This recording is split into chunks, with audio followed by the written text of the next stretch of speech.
vamos a entrar a Primera de Corintios. Vayan conmigo si traen sus teléfonos o su Biblia física. Vayan a Primera de Corintios capítulo 2. Vamos a estar continuando con nuestra clase, nuestro estudio en Primera de Carta a los Corintios. Y saludamos a todos los intensivos, obviamente que están ahí en línea, y a todos los que están conectados también, a todos los que están en casa. Y seguimos orando por todos los que están atravesando por COVID. Ya muchos van de salida y han estado bien, gracias a Dios. Pero en todo esto, de hecho, hoy vamos a leer un pasaje clave para nosotros como creyentes, y es Primera de Corintios, el último versículo, donde dice: tenemos la mente de Cristo. Tenemos la mente de Cristo. ¿Sabes lo que significa eso? Bueno, yo espero que podamos descubrirlo en esta hora y podamos juntos estudiarlo, y que no nada más quede a nivel de nuestro entendimiento, nuestra mente, sino que caiga en nuestro corazón y lo creamos con fe, porque esa es una declaración que el apóstol Pablo hace de cada uno de los que hemos puesto nuestra fe en el Señor Jesucristo. Así que vamos a orar en esta noche y vamos a pedir al Espíritu Santo que esté en medio de nosotros. Amén.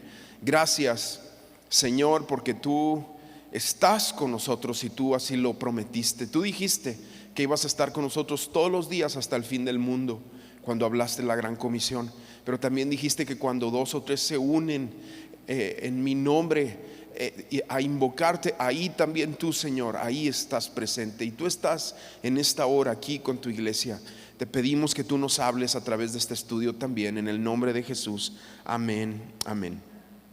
Hemos estado hablando que la carta a los Corintios, el mensaje que el apóstol Pablo utiliza para hacérnoslo saber a nosotros, es la realidad de que la sabiduría de Dios, y que la estamos combinando con la serie de los domingos de Proverbios de la sabiduría, pero específicamente en Corintios es una carta que nos habla de la sabiduría de Dios expresada en la persona de Jesús. Hemos estado leyendo, y lo vamos a ver también ahorita, que Cristo es esa sabiduría de Dios, incongruente para el mundo, para la mentalidad a veces humanista y de la sabiduría de este mundo, pero que cuando nosotros vamos viendo la palabra, vamos viendo cómo Jesús es realmente esa acción de Dios de mucha sabiduría. Pero cuando hablamos de este tema, porque el capítulo 2 es que seamos sabios en nuestro mensaje, sabios en nuestro mensaje. Y uno de los aspectos que se estaba viviendo en Corinto, y que me doy cuenta yo también hasta la fecha, esto es algo, las epístolas a veces son patrones de lo que las iglesias vamos atravesando, y la esencia de lo que se escribe en la palabra es para que nosotros volvamos al mensaje, a lo que Dios quiere hablarnos específicamente a cada uno de nosotros y como iglesia también. Pero lo que va pasando, y yo me doy cuenta de esto, es que, y es algo preocupante, es que distorsionemos el mensaje del evangelio. Ese es un peligro, ¿verdad? Otro gran peligro es no entender el mensaje del evangelio. Sí, yo me doy cuenta que hoy en día hay muchos predicadores, y muchos al mensaje del evangelio le dan su propia interpretación, su propio, ¿cómo decirlo? Sí, su propia interpretación en cuanto a qué es lo importante, qué es el énfasis. Y si bien el capítulo 2 no es el mensaje en sí del evangelio, el apóstol Pablo sí nos va a poner aquí 3 fundamentos importantes en cuanto a este mensaje, que tenemos que tenerlos claros. De hecho, el mensaje del evangelio Pablo lo va a presentar hasta el capítulo 15, ¿sí? Capítulo 15, versículos del 1 al 4. Ahí básicamente es donde está presentado el evangelio. Pero sí es preocupante. Yo te decía que hoy en día es una situación de que cada quien da su interpretación de lo que es el evangelio, y le pone su acentuación o le pone su idea de cómo debe ser este mensaje. Pero la Biblia es muy clara. Tenemos que ir a los evangelios para entender el mensaje de Jesucristo, el libro de los Hechos, que es como la práctica y la predicación de los apóstoles. Y ahí es donde nosotros vamos encontrando este mensaje claro en cuanto a esto. Y Una cosa también importante aquí es que cuando nosotros permitimos que el mensaje se mezcle con otros temas, ¿sí? Con otras ideas, con sabiduría humana o con humanismo, entonces eso causa, como lo estaba pasando en Corinto, confusión y división. Si nosotros no tenemos claro el mensaje del Evangelio, esto nos va a causar confusión en qué esperar de Dios, qué esperar de la iglesia, qué esperar de esto que le llamamos cristianismo. Todo radica y todo empieza de entender claramente el mensaje del Evangelio. Entonces yo te decía que Pablo en este capítulo nos presenta tres fundamentos del mensaje. El primero de ellos va a estar ahí en los versículos del 1 al 5. Y el punto número 1 aquí que vamos a ver es que el mensaje del Evangelio se centra en la obra o en el sacrificio de Cristo. Ahí es donde se centra el mensaje del Evangelio. Empezamos leyendo, dice: así que, hermanos, cuando fui a ustedes para anunciarles el testimonio de Dios, no lo hice con palabras elocuentes ni sabias. Más bien, al estar entre ustedes, me propuse no saber ninguna otra cosa sino de Jesucristo y a este crucificado. Entonces aquí vamos viendo en estos primeros dos versículos que la enseñanza filosófica, lo que está hablando Pablo aquí, porque era lo que los maestros de ese tiempo hacían, ellos venían y hablaban cosas muy bonitas, muy animadoras, muy motivacionales, muy elocuentes. La enseñanza humanista y la enseñanza filosófica, esta es la clave: busca ganar fans, ¿sí? Busca ganar likes, que yo tenga miles y miles de likes y seguidores. Eso es lo que busca la enseñanza filosófica o humanista, que el hombre sea exaltado. La enseñanza del Evangelio busca la salvación de la gente. Sí, es lo que Pablo también presenta en Romanos capítulo 1 versículos 16, 17. Dice: porque no me avergüenzo del Evangelio, porque es poder de Dios para salvación. ¿Sí? Ahora, esto tampoco estamos diciendo que el mensaje no se pueda presentar con denuedo, con valentía, todo este tipo de aspectos importantes. Pero lo principal que está hablando Pablo aquí, y es precisamente por eso que explica él que no está yendo con palabras elocuentes, es porque era lo que a la iglesia de Corinto le gustaba. A ellos les escuchaba, tenían esa comezón por escuchar mensajes que los movieran, que los simbraran, no que los cambiaran. Los mensajes que cambian duelen. Los mensajes que transforman te los llevas, los meditas, y el verdadero poder de Dios expresado en los mensajes es cuando la gente va cambiando. A veces los cambios no son inmediatos, porque como lo hemos dicho anteriormente, muchas veces si el cambio es inmediato, así como aquellos leprosos que les sucedió un milagro y se fueron limpios y ninguno de ellos regresó, más uno fue el único agradecido que vino. Si el mensaje nos transformara y fuera como un toque de Dios que te cambió todo, tu familia, te cambió tu esposo, te cambió tu esposa, te cambió tu economía, te cambió toda tu vida. Si ese fuera el así de impactante, porque sí es impactante, pero así de milagroso esperáramos que fuera cada mensaje, entonces no valoraríamos el proceso en el que Dios nos mete, el proceso de renovar nuestro entendimiento, de renovar nuestra forma de hablar, de renovar nuestro sistema de pensamientos, de renovar y regenerar todo aquello que traemos del pasado. Y esa es la parte dolorosa, donde muchas veces no nos gusta el mensaje, pero eso es lo que va haciendo el mensaje del Evangelio, donde sabemos que va bien, que está correcto, cuando va transformando esas cosas en nuestro corazón. Y creo que eso es lo que el ser humano no le gusta, y lo que normalmente busca es el milagrito, ¿sí?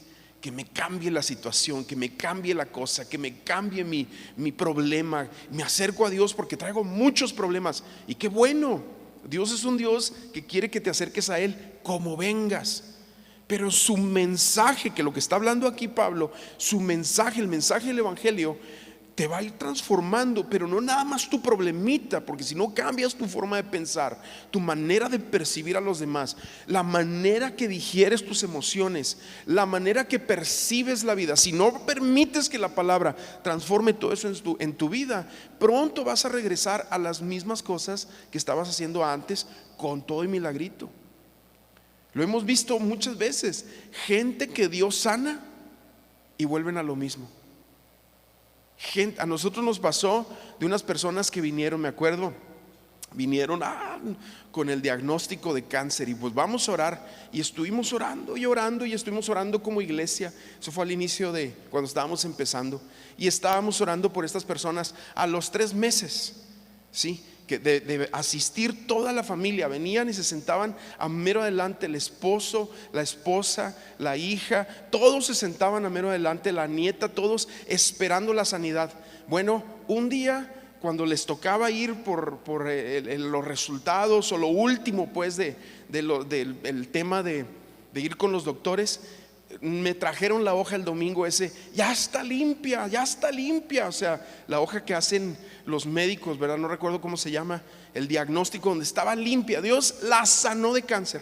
Siguiente domingo no regresaron, jamás se pararon ya en la iglesia, porque así somos de ingratos. Es por eso que Dios a veces, y lo que está hablando Pablo aquí, que el mensaje transformador no va a ser ese mensaje elocuente de sabiduría humana, humanista, que busca adquirir fans, sino que busca transformar tu vida, entendiendo quién es Cristo y quién eres tú.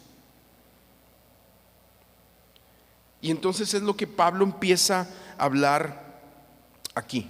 Entonces es entender que nuestro mensaje, aquí lo que Pablo empieza a hablar, tiene que ser predicado con la actitud correcta. Sí, eso es lo primero que habla Pablo en estos versículos. Tiene que ser predicado con la actitud correcta. Fíjate cómo dice el versículo 3 y 4. Estuve entre ustedes con tanta debilidad que temblaba yo de miedo. Ni mi palabra ni mi predicación se basaron en palabras persuasivas de humana sabiduría. Creo que ese es el tremendo problema. Palabras persuasivas de humana sabiduría, que buscan ganar adeptos, ¿sí?, sino la demostración del Espíritu y del poder. Es lo que te estoy diciendo. El mensaje del Evangelio transforma a través del Espíritu, del poder transformador, ¿sí?, que renueva tu mente. Y aquí, que es lo que estamos viendo en esto, que Pablo tiene una actitud de siervo, dependiendo del Espíritu Santo, y su predicación no era un performance, sino una demostración, una manifestación, esa es otra palabra, ¿sí?, del poder de Dios, del poder transformador de Dios.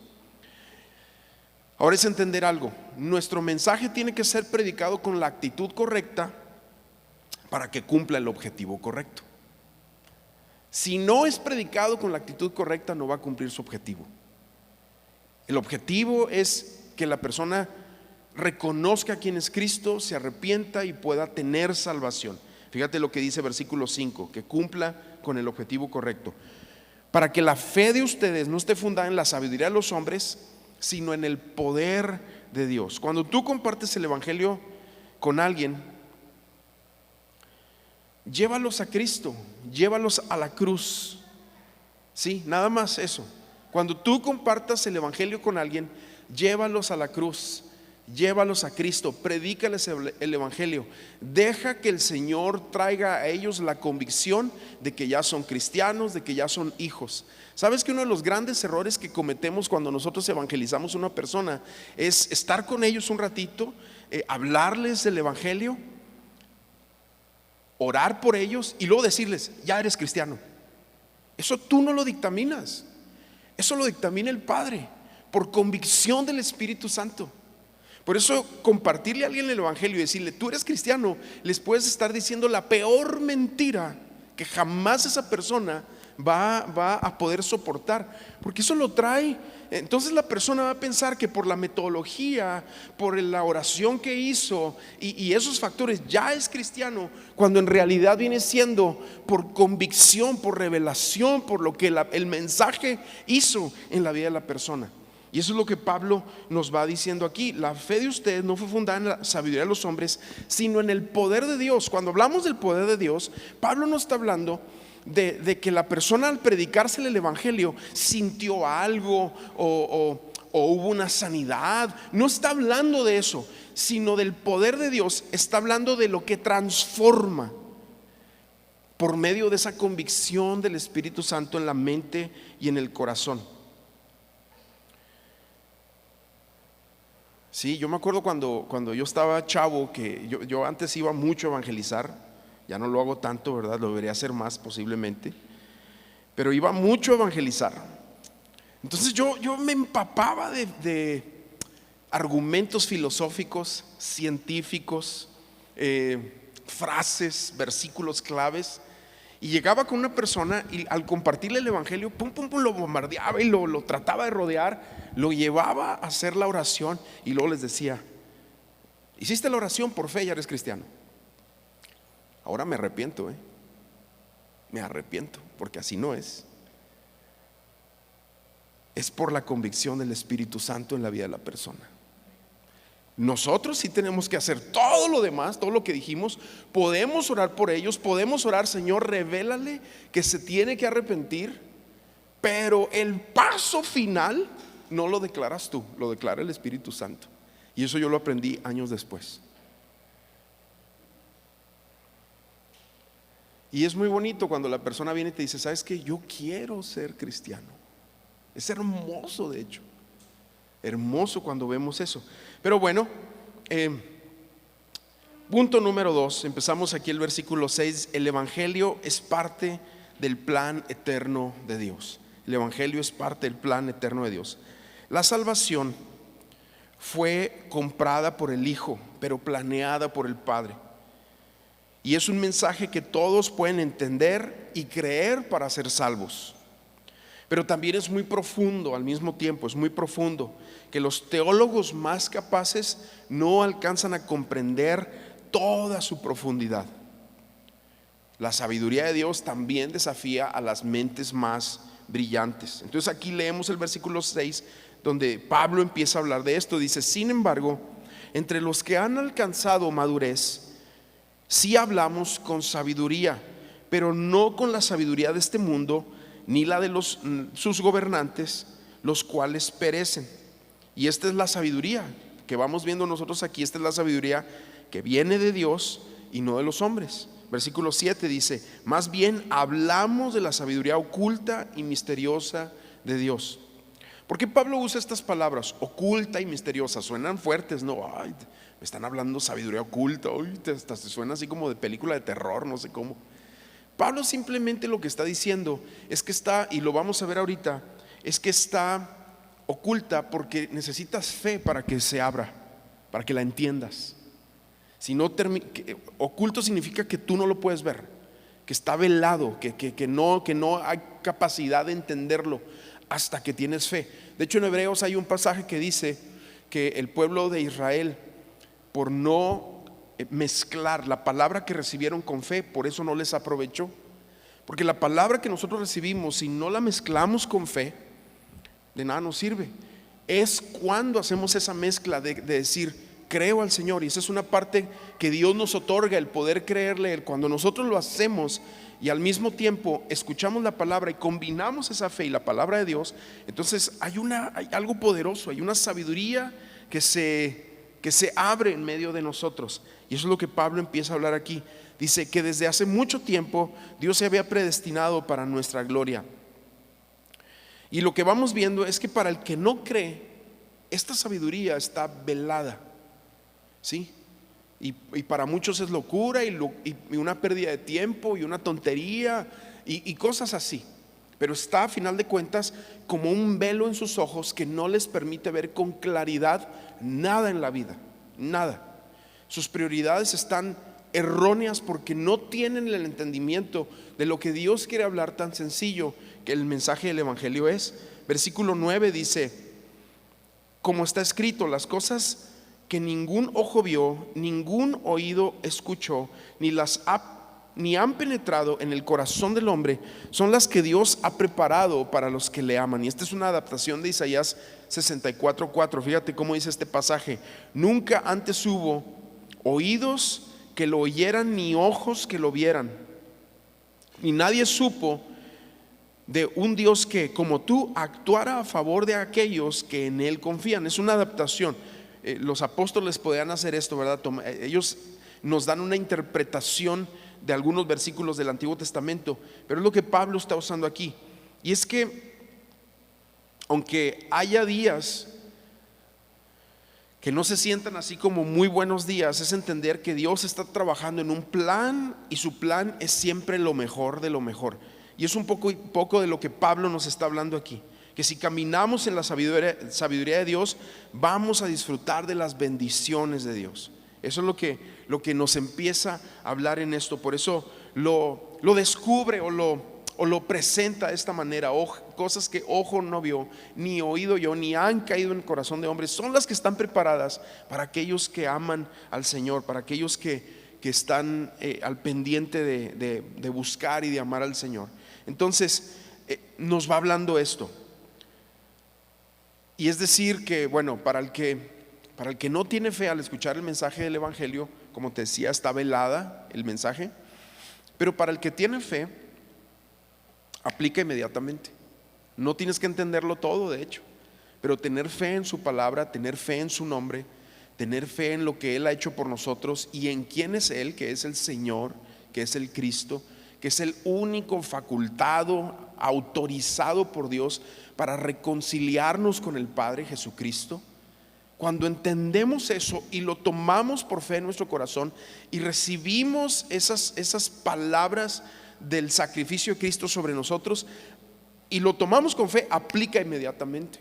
Pero la manera como nosotros sabemos que estamos teniendo en verdad un resultado favorable de entender ese mensaje es que realmente estén habiendo cambios en nuestra vida, porque eso es la fe dinámica, la fe real, verdadera, que te va proporcionando cambios en tu diario vivir, en tu matrimonio, en tu familia, en ti mismo. Tú mismo vas diciendo: wow, Señor, yo no pensaba que podía tener esta paciencia, no pensaba que cuando me hablaran así no iba yo a responder como acostumbraba a responder, sino me he tranquilizado, o sea, vaya, es como vamos sabiendo que el mensaje del Evangelio realmente ha tocado nuestras vidas y corazones.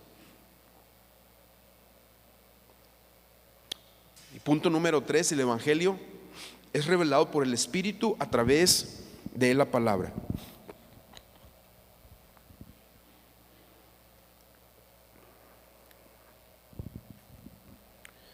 El Evangelio es revelado por el Espíritu a través de la palabra. Yo te decía.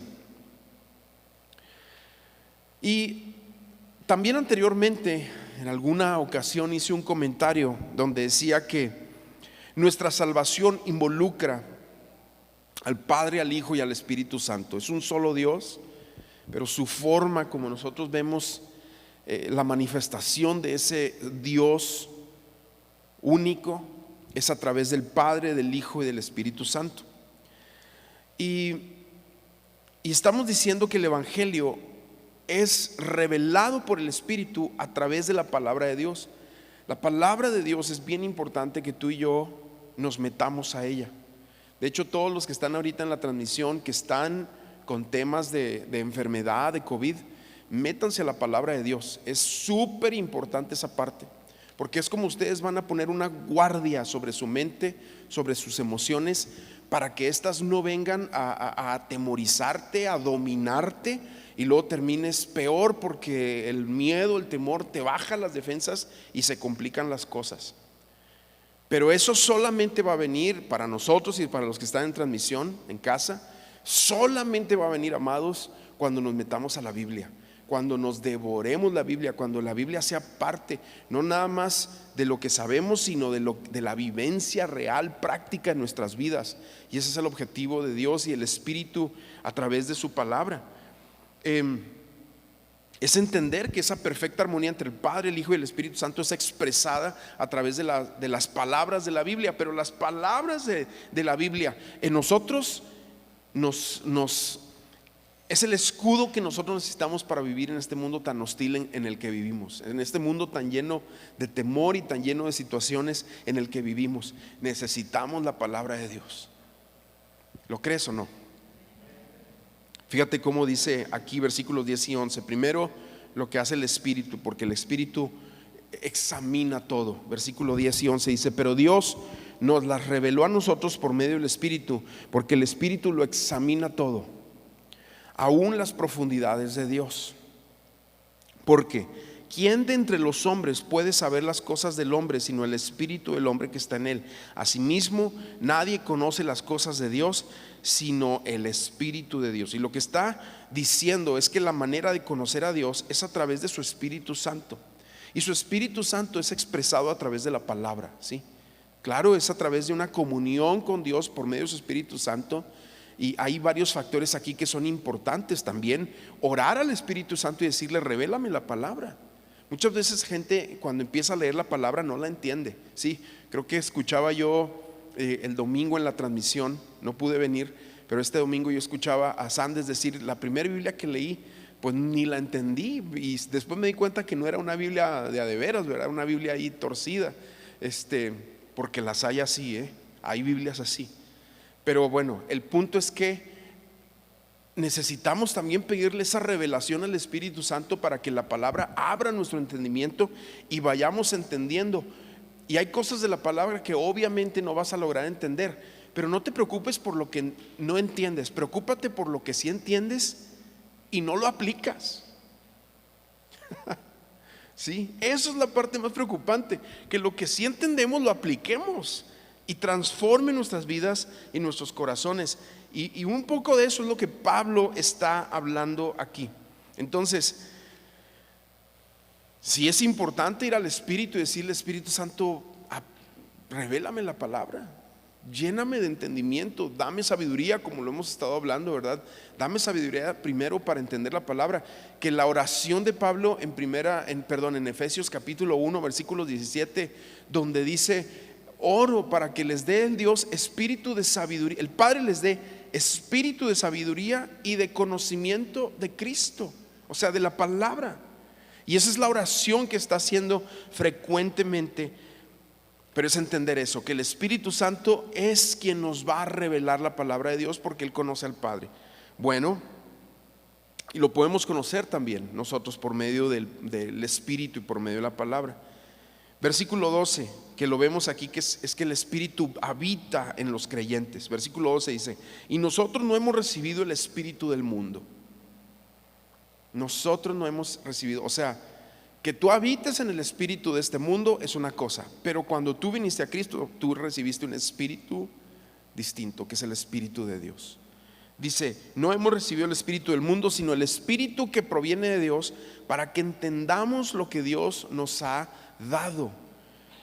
Sí, más adelante en Pedro, el apóstol Pedro dice que el Señor nos ha dado grandiosas, grandísimas, preciosas promesas. Pero eso no lo vamos a entender y no lo vamos a poder vivir hasta que, entendamos que no hemos recibido el espíritu de este mundo, sino el Espíritu de Dios en nuestras vidas. Entender que Él nos ha dado de su espíritu, y con Él vienen muchas cosas, muchas promesas abiertas para nuestras vidas, las cuales nos pueden transformar. Pero otra vez, regresamos al punto de que vamos a tener que tener fe para poder apropiarnos de esas promesas y vivirlas y caminarlas en nuestras vidas. El Espíritu Santo habita en el creyente. Cuando tú vienes a Cristo, inmediatamente el Espíritu Santo viene a ti. Otra cosa es el poder del Espíritu Santo, que es un desprendimiento divino, donde Dios te capacita con una habilidad impresionante para tomar un llamado, para predicar el evangelio, para hacer cosas que normalmente no hacías. Pero cuando tú vienes a Cristo y tienes un encuentro con Él realmente, la realidad es que el Espíritu Santo viene a ti, y ahí ya tienes la capacidad de ir a la palabra y empezar a tomar de la palabra el alimento transformador, que es algo que lo vemos a lo largo de todas las epístolas al irlas leyendo. Y aquí mismo en el libro en la epístola a los Corintios, por ejemplo, Pablo más adelante, hablando de las cosas que te da el Espíritu Santo, es que nos da entendimiento de que nuestro cuerpo es templo del Espíritu Santo. Sí, esa es una de las cosas que más adelante va a decir. Otra cosa que va a decir es que por medio del Espíritu nos podemos identificar con Cristo. Hay una identidad con Cristo y esto solamente viene por el Espíritu Santo. En Efesios también va a decir que el Espíritu Santo te ha sellado. Y sabes que ese sello que pone el Espíritu Santo sobre nuestras vidas es esa seguridad de salvación, es esa seguridad de vida eterna, es esa seguridad de que tú dices: yo voy al cielo. Creo que a veces cuando no está esa seguridad es porque hay algo del mundo y algo de filosofía humana y algo de cosas en nuestro corazón que no están del todo correctas, que se tienen que rendir delante del Señor para que no podamos declarar esas cosas en nuestras vidas. También otro pasaje aquí nos dice que nos va a guiar a caminar en libertad en todo tiempo y en todo momento, porque eso es lo que hace el Espíritu. El Espíritu habita en nosotros y pone, como dice este pasaje, esa convicción en nuestro corazón. Otra cosa, versículo 13 dice que el Espíritu Santo también nos enseña. De hecho, eso lo dice Jesús en los evangelios, que el Espíritu Santo nos iba a enseñar todas las cosas. ¿Y qué significa? O sea, que se te va a abrir la mente para que entiendas todos los misterios del mundo y el conocimiento. No. Habla de esa convicción que viene a tu corazón para guiarte a lo que es correcto de parte de Dios. Ese es que te enseña todas las cosas, que te guía a lo que tienes que realmente entender y aprender. Versículo 13 lo leemos aquí, dice: de lo cual también hablamos, pero no con palabras aprendidas de sabiduría humana, sino con lo que enseña el Espíritu, que explica las cosas espirituales con términos espirituales. O sea, te lo explico de otra manera para que podamos entenderlo si no está claro en tu mente. Hay cosas que son espirituales que hasta que tú recibes el mensaje del Evangelio y el Espíritu Santo empieza a trabajar en ti, que no las vas a entender. Pero es cuando viene eso a tu vida que dices: sí es cierto. Es como por ejemplo cuando estamos en un tiempo de alabanza, de adoración, sí, como ahorita estábamos cantando esta canción tan hermosa, ¿verdad? Que tú vas conmigo y estás entre las llamas y vas a estar ahí. Y son cosas que tú las cantas con convicción y no nada más con sentimiento, porque sabes que Dios está contigo. Pero si no hay espiritualidad, si no entiendes lo que el Espíritu Santo ha hecho en tu vida, esas cosas no las puedes declarar con fe. Y viene el día de mañana y vuelves a las mismas broncas, problemas, situaciones, porque no hemos entendido el mensaje del Evangelio. Vaya, hermanos, amados, entender el mensaje del Evangelio no es más hacer una oración y decir que algún día yo me encontré con Cristo. Es vivir continuamente con Él. Permitir que su palabra nos transforme, permitir que el Evangelio corra por nuestra vida, nuestra mente, nuestra forma de ser. Hay muchos aspectos de nuestra vida que requieren un constante mantenimiento de Dios, pero entender el Evangelio es tener esa convicción. No nada más decir: no, pues es que en el 2011 me convertí, o en el 2008 empezamos a ir a la iglesia y no, olvídate de esos rollos. Es la comunión íntima, diaria con Dios, que te permite ser transformado. Eso es un mensaje real y verdadero, no un cristianismo histórico en nuestras vidas, que hoy en día en nuestra casa, en nuestro hogar, en nuestra persona, no refleje un cambio real. Pues como alguien, y lo hemos dicho 1000 veces, ¿verdad? El que no ha sido cambiado por el Evangelio no ha entendido el Evangelio. El Evangelio cambia, el Evangelio transforma. El mensaje humanista te dice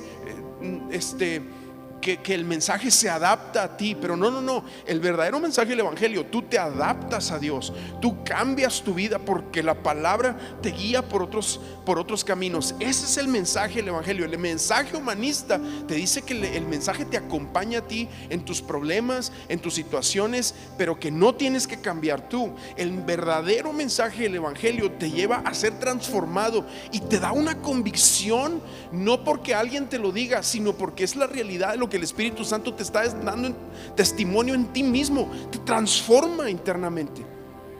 Y nadie, por eso dice, nadie te va a poder enseñar. De hecho, aquí más adelante lo va a decir. Mira, en versículo 14 dice: Pero el hombre natural no percibe las cosas que son del Espíritu de Dios, porque para él son locura. ¿Y cuántos de nosotros no pensábamos que era locura antes de ser creyente todo lo que escuchábamos del evangelio? Y a lo mejor hasta te burlabas de los evangélicos. Me acuerdo una vez una señora, andaba yo con mis amigos en la prepa y ya asistíamos a la iglesia, pero el mensaje del evangelio no me había caído al corazón.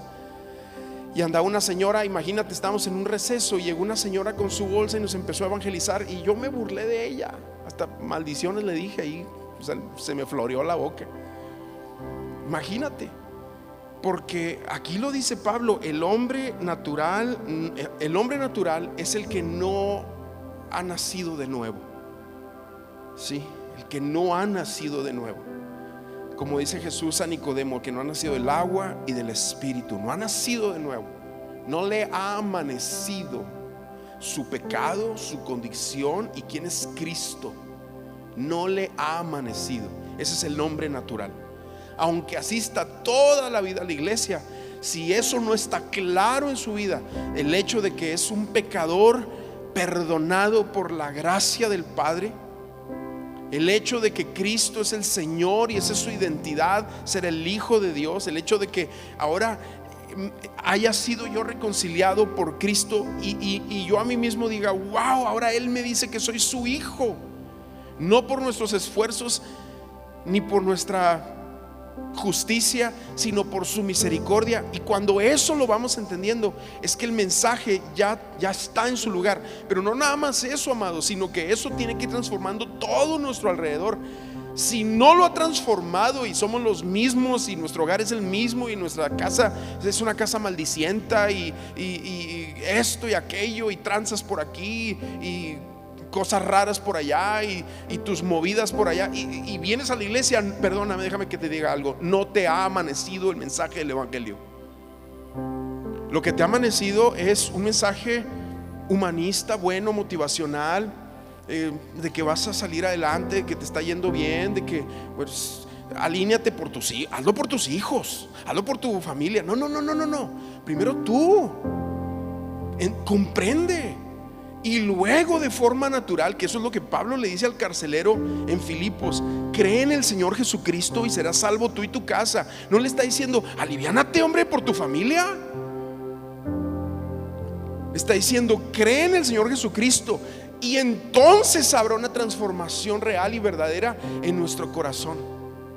Yo me sorprendo de tantas personas que llegan aquí a la iglesia de años en otras iglesias y nos dicen, ahora entiendo que yo no era cristiano o cristiano. Hemos tenido muchos testimonios así, muchos testimonios así. Entonces yo me pregunto, ¿qué estamos predicando?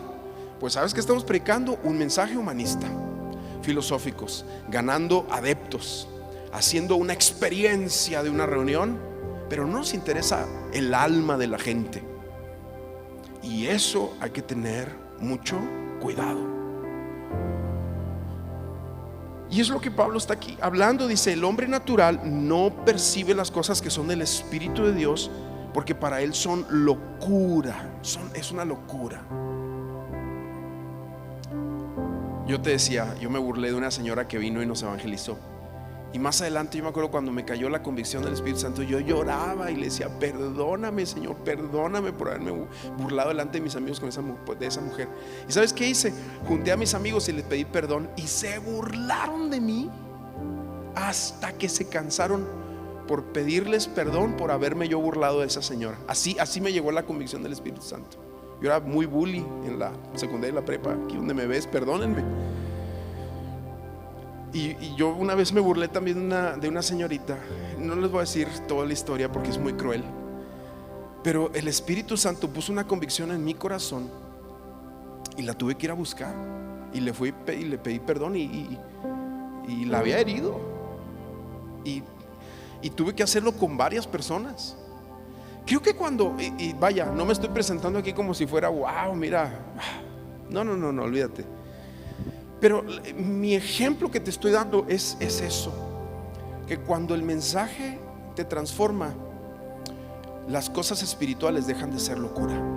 Y entonces te conectas y dices, ay, por eso adoran a un Dios tan bueno, Por eso le cantan, por eso la gente se postra, por eso aquel llora, por eso dicen aleluya, por eso de repente hay gritos de aleluya, gloria a Dios, porque es la expresión. Muchas veces cuando se hacen de forma religiosa, pues qué triste, pero porque a veces es la expresión de una transformación profunda, pero la mente natural eso no lo va a entender. Cuando empiezas a alinear tu vida y entonces ahora sí dices, ok, ya no puedo andar aquí de picaflor, ¿verdad? Cuando dices, ya no puedo hacer tranzas, y entonces viene alguien que no entiende las cosas espirituales y dices, oye, pero si se te puso ahí esa chava, ¿por qué no le entraste? Porque ahora tú entiendes las cosas diferentes, me vas captando.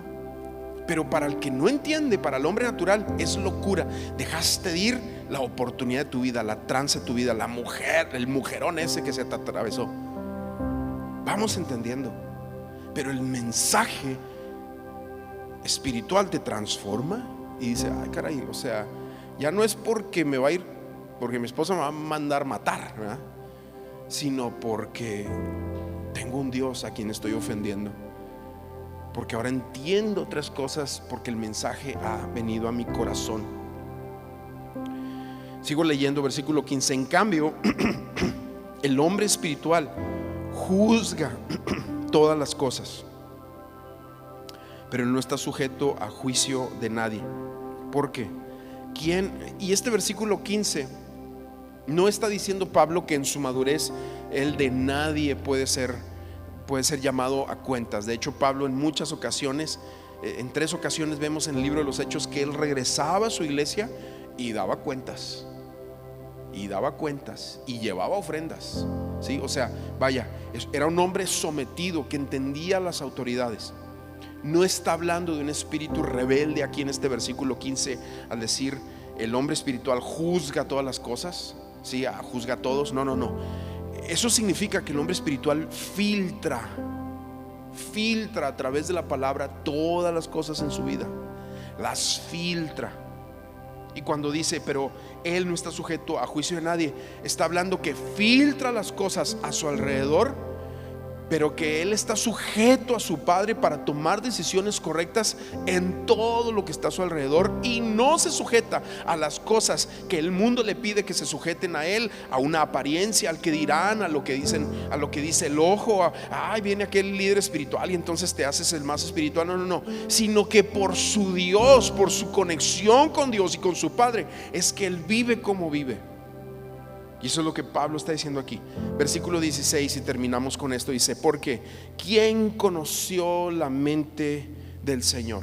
Pues el que conoce la mente del Señor es el Espíritu Santo.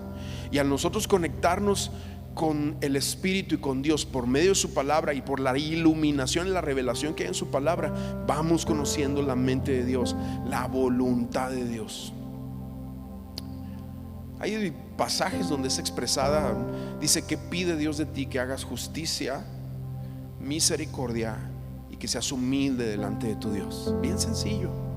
Hacer justicia es entender este mensaje que te ha transformado, y entonces las cosas, pues lo que es correcto y lo que no es correcto, y tú no te vas a meter por allá, y eso está claro en tu mente. Misericordia, pues amar a los demás, ser cálido con los demás, ayudar a los demás, y ser humilde, o sea, vaya a tener un corazón enseñable delante de Dios. Y ahí al final dice, porque ¿quién conoció la mente del Señor, o quién podrá instruirlo? Y esta frase tan importante que hablábamos al principio, pero nosotros tenemos la mente de Cristo. Nosotros tenemos la mente de Cristo. Esto en ninguna manera significa que somos perfectos. Al contrario, estamos siendo perfeccionados, estamos siendo tratados por Dios. No significa que no vamos a fallar, ¿sí? Y tampoco significa que nos podemos estar metiendo en la vida de otras personas. La mente de Cristo, tener la mente de Cristo significa que nuestra visión de vida, a eso se le llama cosmovisión, nuestra forma de ver la vida, es desde el punto de vista de nuestro Salvador y de su palabra.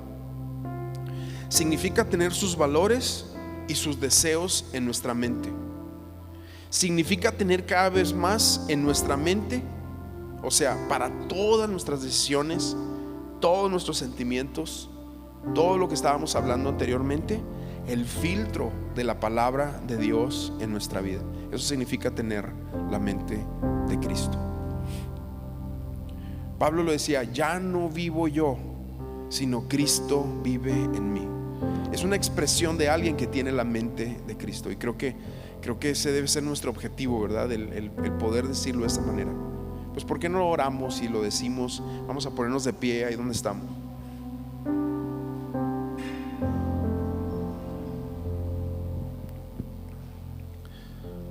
Y yo no sé tú, pero de repente yo me veo envuelto en un montón de pensamientos que tengo que someter delante de Dios. Aquí en 2 de Corintios dice que todos nuestros pensamientos tienen que ir sometidos a la obediencia a Cristo. Y ahí entender eso es donde empieza esto de tener la mente de Cristo. Tener la mente de Cristo. Tener la mente de Cristo no es fácil, ¿sí? Y no va a suceder así, como yo te decía, en un toque, pum, así como si viniera un rayo y pum, de repente mañana te levantas con los pensamientos correctos, intenciones correctas, motivaciones correctas. No, no, no. Dios no lo hace de esa manera. ¿Sabes para qué? Para que vayas a su palabra. Al ir a su palabra vas a ir dependiendo de Él, y entonces al depender de Él vas a ir cada vez más quitando lo que no es bueno, lo que no es espiritual, lo que es basura a veces, lo que es podredumbre de nuestra forma de pensamientos, y vamos entonces a la palabra de Dios para ser transformados. Y ahí es donde empieza en nuestro sistema de pensamientos a tener esa mente de Cristo. Pablo hace esa declaración a una iglesia como la de los Corintios, que estaba llena de filosofías y llena de cosas y llena de enseñanzas y llena de humanismo, y mezclaban lo que les dijo allá el consejero y lo que habló aquel persona y algo que vi en internet y algo que me dijo la amiga, y a veces es una mezcolanza de cosas. Pero tener la mente de Cristo es volver a la palabra y decir: Señor, depura todo eso de mi vida, y que yo pueda entrar en un nuevo sistema de reaprendizaje, y la palabra de Dios va transformándonos, y entonces vamos teniendo la mente de Cristo. Y entonces, teniendo la mente de Cristo y con la mente de Cristo, ahora sí, nuestra vida va siendo transformada, y va siendo transformada, pero de a de veras, no una apariencia. Pero bueno, vamos a orar. ¿Por qué no oramos en esta hora y decimos: Señor, que yo tenga la mente de Cristo? Yo quiero tener tu mente. Señor, guíame a tu palabra para que tus pensamientos vengan a mis pensamientos. Y aún más difícil que a veces parece esto, pero es posible por medio de la renovación de nuestro entendimiento. Es posible quitar, desaprender tantas cosas que se basan en egoísmo, que se basan en Señor, en decisiones, en patrones de vida que hemos visto en nuestra familia, en nuestros padres, en la vida, Señor, en la universidad, cosas que aprendimos, Señor. Bueno, hoy lo sometemos todo eso delante de tu presencia, y que hoy venga esa mente de Cristo en nuestros corazones, y para empezar, despierte en nosotros un deseo de volver a la Biblia, un deseo de volver a la lectura de la palabra. Señor, que volvamos a clamar: dame hambre por tu presencia, dame hambre de tu palabra, dame hambre de ti, Señor. Y al ir clamando eso, a ir a la palabra, a ir aprendiendo, ir quitando lo que no está bien y apartando de mi vida los pensamientos y las trayectorias de formas y que traigo del pasado, quitando eso, Señor, y adaptando la mente de Cristo, vamos a ir viendo tu cambio en nosotros, tu transformación de mente y de corazón. Ayúdanos, Espíritu Santo, a depender de ti, a tomarnos de ti, a habitar en ti, Señor, a confiar en ti, no en nosotros, no en nuestra carne, no en lo que vemos. Aquí mismo también va a decir en Corintios: porque no andamos por vista, andamos por fe. Ese es para nosotros tener la mente de Cristo. Pero hoy, Señor, lo hablamos, hoy te lo pedimos, que podamos tener tu mente, tu corazón, en el nombre de Jesús, Padre. Amén y amén. Y algo más. Yo sé que ya me pasé en tiempo, pero bueno, ya tengo un poquito sin predicar, entonces dame chance.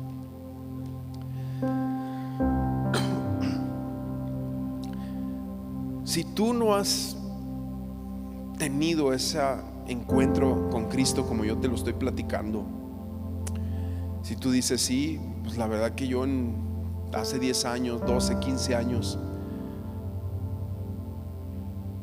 pero no ha habido un cambio en mi vida y en mi corazón, no dejes pasar más tiempo. Saliendo de aquí, ve a tu casa y dile al Señor y ora y dile: Señor, yo necesito ser transformado. Necesito tu presencia en mi vida, en mi corazón. Perdóname por mis pecados, por mis formas, por hábitos que traigo ahí.